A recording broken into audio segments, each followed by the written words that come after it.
Hello friends, मी सायली वराळे makeup artist. तर आज आहे पाडवा आणि पाडव्याच्या दिवशी आम्हाला 2 ऑर्डर होत्या. सो सकाळी लवकर उठून पुरणाचा स्वयंपाक आटपला आणि लास्टला नैवेद्य दाखवला नव्हता म्हणून साधा आपला पराठा लाटून आणि तो मी सोबत घेतला आहे नाश्त्यासाठी.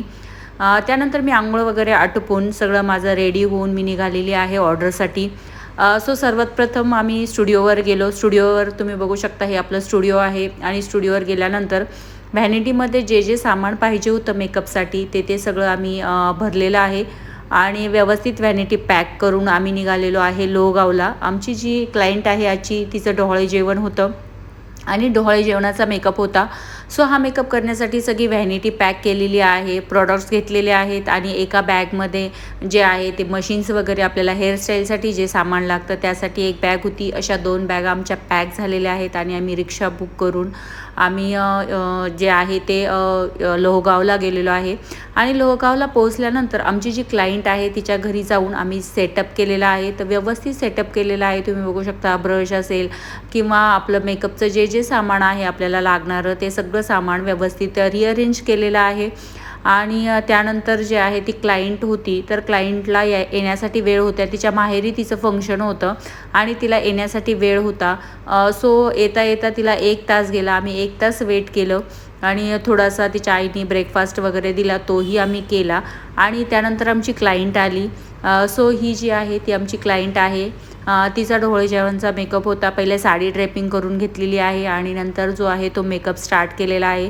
तर तुम्ही बघू शकता, स्किनचं प्रिपरेशन आपण आधी केलेलं आहे आणि मोस्टली स्किन जी आहे ती डस्की स्किन आहे. डस्की स्किनचा मेकअप आहे. सो जो मेकअप आहे तो तिला एकदम नॅचरल मेकअप हवा आहे. सो सगळ्यात पहिल्यांदा आपण जे आहे ते आय मेकअप करून घेतलेला आहे. लेन्स लॅश लावलेले आहेत आणि त्यानंतर आपण स्टार्ट करणार आहे बेस. तर बेससाठी जे आहे ते डस्की स्किन आपल्याला पूर्ण कव्हर करायची आहे. त्यासाठी आपण करेक्टर यूज केलेला आहे. करेक्टर आपण रेड कलरचं यूज केलेलं आहे आणि रेड करेक्टरला आपण न्यूट्रलाइजसुद्धा करणार आहे. त्यानंतर तुम्ही बघू शकता की आपण जे करेक्टर आहे ते व्यवस्थित जिथे जिथे अनइवन स्किन टोन आहे तिथे तिथे आपण रेड कन्सिलर यूज करत आहे. करेक्टर.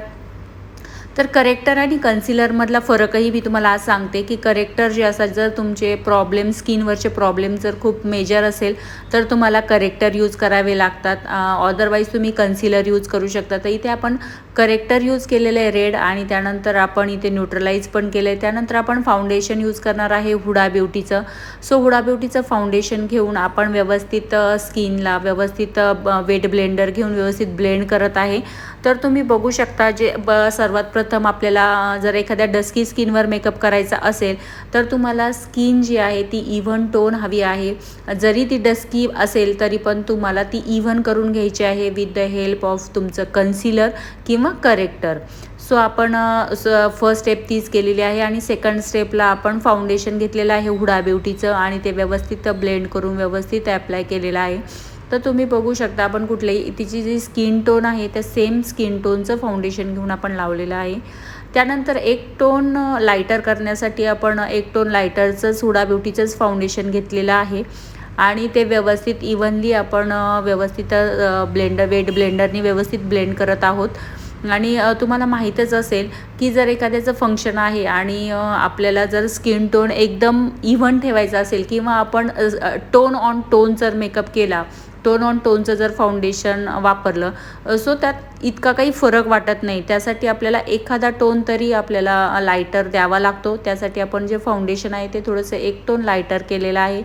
त्यानंतर बेस व्यवस्थित सुकू दिलेला आहे आणि सुकल्यानंतर आपण लूज पावडरनी त्याला करणार आहोत फिक्स. तर इथे फिक्सिंग करत आहोत लूज पावडरनी फिक्सिंग करून झाल्यानंतर आपण लावणार आहे काजळ लावून झाल्यानंतर तुम्ही बघू शकता आपलं जे जेल लायनर आहे त्यानेच आपण काजळ लावलेलं आहे आणि व्यवस्थित फक्तच वॉटर लाईनला आपण काजळ लावलेलं आहे. त्यानंतर आपण लावून घेणार आहे लिपस्टिक. सो लिपस्टिकसुद्धा तुम्हाला सिलेक्ट करायची आहे. जसं तुमचा आय मेकअप असतो त्यानुसार तुम्हाला लिपस्टिकसुद्धा शेड सिलेक्ट करायचा असतो. कधी कधी आपले क्लायंट जे असतात त्यांच्या म्हणण्यानुसार सुद्धा तुम्हाला लिपस्टिकचा थोडाफार चेंजेस करावे लागतात. सो त्यानंतर आपण लावणार आहे ब्लशर. सो ब्लशर थोडंसं आपण इथे डार्क लावणार आहे बिकॉज ऑफ जो मेकअप आहे तो फोटोशूटसुद्धा होणार आहे. तिचं मॅटर्निटी फोटोशूटचा मेकअप आहे आणि तिचं डोळे जेवणसुद्धा आहे, तर आपण त्या हिशोबानेच मेकअप करणार आहे. त्यानंतर आपण आयब्रो फिल करणार आहे. आयब्रो फिलरसाठी आपण इथे पॅक कंपनीचा आयब्रो फिलर यूज केलेला आहे. जेल आयब्रो फिलर आहे. तर व्यवस्थित तुम्ही बघू शकता, व्यवस्थित आयब्रो फिल करून घ्यायचे आहे तर दोन्हीही. आणि आयब्रो फिल झाल्यानंतर ऑलमोस्ट आपला मेकअप कंप्लीट झालेला आहे. जी क्लायंट आहे तिला बेसिकली खूप हेवी मेकअप नको होता, खूप हेवीनेस नको होता, खूप नॅचरल आणि सेटल मेकअप हवा होता. तसंच आपण केलेला आहे, तुम्ही बघू शकता. त्यानंतर आपण हायलायटरसुद्धा यूज करणार आहे. ओफ्राचा हायलायटर आहे. सो हायलायटिंग करून झाल्यानंतर ऑलमोस्ट तिचा मेकअप कंप्लीट झाला आहे आणि आपण इथे वापरणार आहे फिक्सिंग स्प्रे.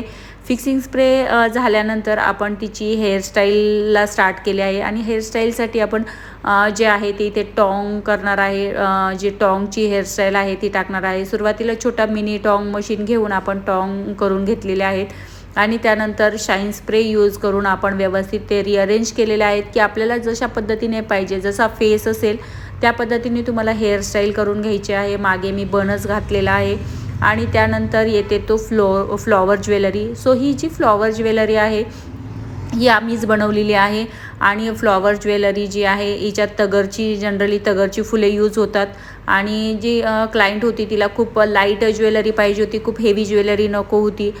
सो ह्या ज्वेलरीमध्ये सुद्धा खूप सगळ्या व्हरायटीज तुम्हाला बघायला मिळतात. वेगवेगळ्या टाईपच्या ज्वेलरी असतात, त्या आपण बनवू शकतो. क्लायंटच्या डिमांडनुसार, क्लायंटच्या मागणीनुसार तुम्हाला ह्या बनवायच्या असतात. ह्याच सोबत आपण ब्रोचेसुद्धा बनवतो. तर तुम्ही बघू शकता की असंच एक ब्रोच आपण बनवलेला आहे हेअरसाठी. त्या फ्लॉवर ज्वेलरीमध्येच आपण बनवलेला आहे तो ब्रोच आणि व्यवस्थित आपण जे आहे ते व्यवस्थित टक करणार आहे, पिनअप करणार आहे त्या ब्रोचलासुद्धा. आणि तिचं जे लूक आहे ते ऑलमोस्ट कंप्लीट झालेलं आहे. आपली ज्वेलरी व्यवस्थित आपण ड्रेप करायची आहे. त्यानंतर जे आहे तिच्याकडे ओरिजिनल सोन्याचं जे मंगळसूत्र वगैरे आहे तेही तिला वेअर करायचं होतं. सो तेही तिने घेतलेलं आहे आणि तुम्ही बघू शकता ऑलमोस्ट आपला मेकअप जो आहे तो डन झालेला आहे. कुठल्याही प्रकारचा हेवीनेस वाटत नाही बिकॉज ऑफ ज्यावेळेस तुमच्याकडे डस्की स्किन येते किंवा सावळी स्किन येते त्यावेळी सगळ्यात मेजर प्रॉब्लेम काय होतो की तुमचे हात आणि तुमचा फेस जो आहे तो खूप वेगळा दिसतो किंवा चेहरा जो आहे तो अति गोरा दिसतो आणि तुमचं जे बाकी बॉडी पार्ट आहेत ते तुमचे थोडेसे सावळे दिसतात. सो मेकअप करताना नेहमी लक्षात ठेवायचं की हे होता कामा नये की तुमचा हात आणि तुमचा फेस वगैरे आहे ह्यात जास्त डिफरन्स दिसता कामा. थोडाफार डिफरन्स हा दिसतो बट जास्त डिफरन्स दिसता कामा नये. त्याचवेळी तो मेकअप जो आहे तो सेटल दिसतो, तो नॅचरल दिसतो आणि छान दिसतो. तर तुम्ही बघू शकता. त्यानंतर आपण टिकली वगैरे लावून तिला व्यवस्थित रेडी केलेला आहे आणि तुम्हा सगळ्यांना हा लूक कसा वाटला मला कमेंट करून नक्की सांगा. डस्की स्किनचा मेकअप आहे, त्याचबरोबर आपण छोट्या छोट्या ज्या गोष्टी आहेत त्या सगळ्या कव्हर केलेल्या आहेत. तिचं ज्वेलरी असेल, तिचा कॉस्ट्यूम असेल, तर ह्या सगळ्याचं जे नियोजन असतं ते आपलं आधीचं असतं. सो हा जो लूक आहे तो फायनल लूक आहे तिचा. आणि तुम्हा सगळ्यांना हा लूक कसा वाटला मी सांगितलंच आहे की मला कमेंट करून नक्की सांगा. काही डाऊट्स असेल तरी पण सांगा. थँक्यू.